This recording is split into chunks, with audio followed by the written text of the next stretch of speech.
Hello guys, welcome to what I eat in the day as a South Indian Brahmin. So ತಿಂಡಿಗೆ there was chapati and ತೊಂಡೆಕಾಯಿ ಪಲ್ಯ and summer seasons ಆಗಿರೋದ್ರಿಂದ ಮಾವಿನ ಹಣ್ಣಿನ ಸೀಕರಣೆ ಕೂಡ ಮಾಡಿದ್ರು ಅತ್ತೆ. So this was my very first meal of the day, the breakfast. Next ಮಧ್ಯಾಹ್ನ ಊಟಕ್ಕೆ ಅನ್ನ ಅಂಡ್ ಮಿಕ್ಸ್ ವೆಜ್ ಹುಳಿ ಮಾಡಿದ್ರು. ಅದಕ್ಕೆ ನಮ್ಮನೇಲಿ ನಾನೇ ಒಂದ್ ಸ್ವಲ್ಪ ಜಾಸ್ತಿ ಖಾರ ತಿನ್ನೋದು. ಸೊ ಮಂಗ್ಳೂರ್ ಸ್ಟೋರ್ಸ್ ಇಂದ ಈ ಕೆಂಪು ಚಟ್ನಿ ತಂದಿರ್ತೀನಿ ನಾನು. ಯೂಶಲಿ ನಮ್ಮ ಮನೇಲಿ ಇರುತ್ತೆ ಅಂಡ್ ಅದನ್ನ ನಾನು ತಿಂದೆ. ಅದಾದ್ಮೇಲೆ ಮೊಸರನ್ನ mandatory and this was for my lunch. ಬೆಳಗ್ಗೆ ತೊಂಡೆಕಾಯಿ ಪಲ್ಯ ಮಾಡಿದ್ರೆ ಮೊಸರನ್ನ ಅದನ್ನು ಹಾಕೊಂಡಿದ್ದೆ.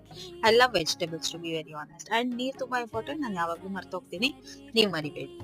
ಸಂಜೆ ಸ್ನಾಕ್ಸ್ಗೆ ಗ್ರೀನ್ ಟೀ ಅಂಡ್ ಯಾವ್ದೋ ಫಂಕ್ಷನ್ ಆಗಿತ್ತು, ಸೊ ಅದ್ರದ್ದು ಪುರಿ ಉಂಡೆ. ರಾತ್ರಿಗೆ I do not feel like eating much.